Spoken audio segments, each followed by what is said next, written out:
2-4 개성공단과 개성유람편 2006년 2월 나는 개성공단 근로자로 근무하게 되어 통일부에서 시행하는 안보교육을 이수하고 방문증명서를 발급받았다.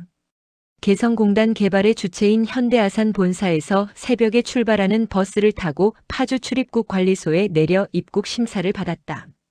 다시 버스를 타고 군사분계선을 넘어 개성시로 들어가는데 나무 하나 없는 벌거벗은 황토뿐인 야산 곳곳에는 부대 진지가 보였다. 멀리는 임신한 여자가 누워있는 모습과 같다는 송악산이 아스라이 눈에 들어왔다. 마지막 북측 출입국 초소에서 길게 줄을 서서 하나하나 방문 증명서 검사를 마친 뒤에야 현장으로 들어갈 수 있었다. 공사 초창기라 근로자의 숙소는 임시 컨테이너로 지어졌고 공장을 지을 땅에는 터파기 공사와 부지 정지 작업이 한창이었다. 건설 장비들이 분주히 움직이며 야산을 깎아내고 나무와 풀을 제거했다. 건설의 영웅이라 불리는 불도저와 굴삭기, 로더들은 24시간 철야 작업으로 흙을 파고 날랐다. 우리 부서에서 용접일을 하던 북측 근로자들은 대체로 성실하고 적극적이었으며 일도 잘했다. 휴식 시간에 여럿이 모여 있을 때면 비스킷이나 과자 등을 사다 주며 함께 먹기도 했다. 내가 북측 동무들이 일도 잘하고 참 성실하다고 치켜세우면 그들은 앞으로 이곳이 자기들이 주인이 될 곳이니 주인의식을 가지고 열심히 일해야 하지 않겠느냐는 뜻으로 대답했다. 이곳에서 근무하는 사람들은 어느 정도 학벌이 있고 배운 사람들이었다. 개성공단에서 일하면 돈을 많이 벌 수 있다는 소문이 파다해 입사 경쟁률이 높았고 심지어 돈을 써서라도 들어오려 했다는 말도 들렸다. 우리 숙소에는 땅을 다지는 롤라 운전기사인 50대 중반의 남자가 있었다. 어느 날 그는 현장 외곽에서 도로 작업을 하고 있었는데 인근 북한 주민 한 명이 어슬렁거리며 다가와 기름 좀 있느냐고 물었다. 기름이 있다면 돈을 주고 사겠다는 것이었다. 롤라 기사가 조금 나눠줄 수 있으니 빈통을 가져오라고 하자 얼마 후 그 주민은 통을 들고 다시 다가왔다. 그 장면이 멀리서 일하던 다른 북측 근로자의 눈에 띄었다. 매 눈으로 감시하며 비판을 밥 먹듯이 하던 그 북측 동무는 이 일을 곧바로 당에 보고했다. 롤라 운전기사는 북한 방문 전 통일부에서 실시한 북한 주민과의 대화 및 행동에 관한 안보 교육을 과연 제대로 받았는지 의문스러울 정도였다. 실제로 기름을 팔 의도가 아니었다 해도 그는 회사의 기름을 팔아먹는 불순한 사람으로 몰려 결국 남측으로 추방당하고 말았다. 당시 통일부의 대북 지원에 따라 개성 주민의 연탄 지원을 위해 11톤 트럭 수십 대가 남측에서 연탄을 싣고 개성으로 들어가는 차량에 끝없는 행렬이 있었다.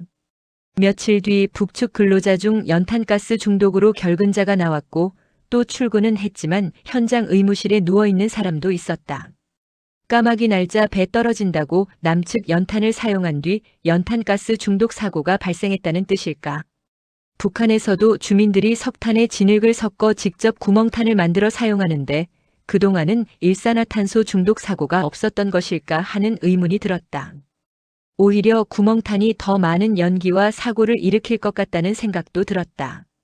일부 북측 근로자들은 연탄을 받긴 했지만 연탄 아궁이가 맞지 않아 잘게 부숴 풍로에 사용해야 한다며 불만을 토로했다. 남측 근로자들은 임시 컨테이너 숙소에서 여러 명이 함께 생활하다 보니 일과 후 특별히 할 일도 없어 술을 마시거나 도박에 빠지기 일쑤였다. 도박에 끼기 싫은 사람은 시끄럽고 괴로워도 어쩔 수 없이 구석에 누워 다음 날을 위해 잠을 청해야 했다.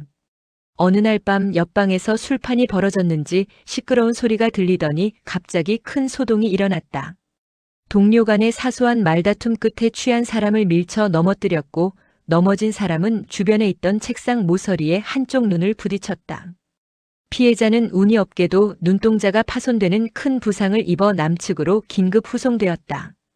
북한 지역에서 발생한 사건이어서 가해자는 경찰이 아닌 국가정보원의 조사를 받게 되었다고 했다. 한순간의 실수가 인생을 송두리째 바꿀 수 있다는 사실을 실감할 수 있는 사건이었다.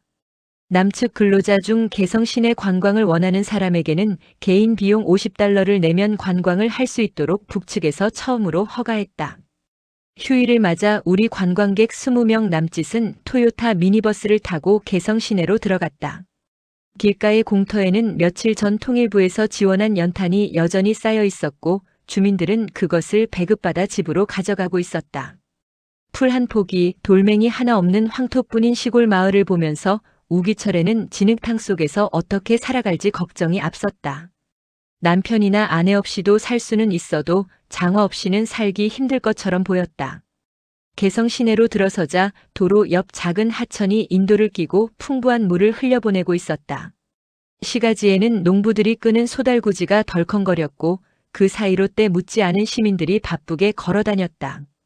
그 모습을 보는 순간 내가 자랐던 어린 시절인 1960년, 70년대의 정겨운 도시 풍경이 떠올랐다. 짐을 가득 실은 소달구지 사이로 자전거를 타는 사람들과 보찜을 메고 다니는 상인들을 보니 마침 장날인 듯 했다. 도로변의 2층과 3층짜리 낡은 건물 창문들은 매서운 겨울 한풍을 막기 위해 검은 비닐과 천으로 가려져 있었고 석탄재로 범벅이 된 도로는 칙칙하고 울신연스러웠다.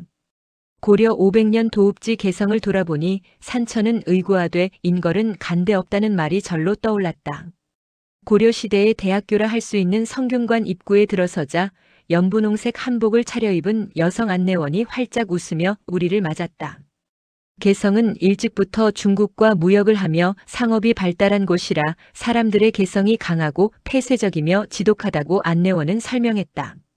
개성 상인들은 셈이 빠르고 야가 빠져서 가게쟁이에서 깍쟁이라 불리게 되었고 서울에도 그런 사람이 많아 서울 깍쟁이라는 말이 생겼다고 했다. 오랜 경험 탓일까 관광 안내원은 입담이 아주 좋았다. 선주교는 고려 말 마지막 충신 정몽주가 이성계의 아들 이방원에게 피살된 곳이다. 아직도 다리 난간의 돌에는 붉은 핏자국이 남아있다고 한다.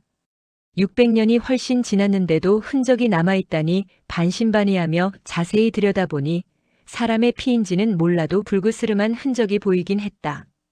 다리 길이는 사람의 12발자국 정도로 이게 다리인가 싶을 만큼 작았고 바닥은 겨울 가뭄으로 바짝 말라 있었다. 훗날 정몽주를 기리기 위해 한석봉이 쓴 표충비가 다리 근처에 세워졌는데 가끔 습기가 차서 물방울이 맺히는 모습을 두고 눈물을 흘린다고들 한다. 위쪽으로 올라가면 바위와 암석으로 이루어진 송악산 기슭 아래 성균관이 나타나고 학교 마당에는 수백 년 된 은행나무가 천년 기념물로 서 있다. 개성박물관에는 고려 청자와 금속 공예품, 갑옷, 자기 그릇 등 각종 고려 시대 유물이 전시되어 있다. 그중 가장 탐나는 것을 고르라면 나는 단연 고려 청자를 선택할 것이다. 투명한 푸른빛과 아름다운 곡선으로 이루어진 신비로운 자태는 그 어떤 물병과도 비교할 수 없는 세계를 보여준다. 북측에서는 관광버스를 유람버스라 부르는데 아쉽게도 유람버스 운전기사는 고조, 오늘은 시간이 없으니 날래 돌아가자고 재촉했다. 마지막으로 관광 안내원은 우리를 근처 기념품 가게로 데려가 감칠맛 나는 개성 깍쟁이의 입담을 유감없이 발휘했다. 제품을 하나하나 소개하며 효능을 설명하는 바람에 묘향산 산수화나 인삼 젤리, 불로장생 건강식품을 사지 않고는 견딜 수 없었고 결국 주머니는 탈탈 털리고 말았다. 다음 편은 리비아에서의 추억과 별난 경험, 할라스 바람과 인샬라, 차량 전복, 영혼의 길에서 낙타와 함께 사막의 불가사리 그리고 사막의 여우와 개고생을 기대하세요.